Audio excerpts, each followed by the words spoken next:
dapat namin abangan? Abangan sa Amaya, bilang papasok na ako sa banwa ng mga Manobo na nandun sila Arthur at saka si Yasmin. Medyo mag-iiba ang mundo ko dito. Dahil sila Arthur kasi magaling sila sa pakikipagsagupaan. So doon ako ititrain hanggang sa maging warrior. Kamusta naman yung mga bagong characters ng show? Like si Arthur, Yasmin, kamusta nakaka-adjust ba sila? Kasi lahat naman una, nahihirapan talaga lalo sa mga salita. So, sinasabi namin, okay lang yan, kasi kahit kami nung una, ganyan din kami. So, ayun naman, medyo nakapala nila at alam nila kung paano deliver yung mga talinghagang mga lines na yan. Si Amaya kasi diba warrior princess siya. So, may aabangan ba kami mga action scenes?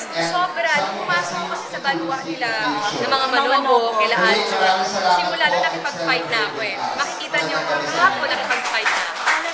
Sobrang fight, hindi lang basta simple na lang na routine. Ngayon medyo may pagka-heavy na yung mga fight scenes.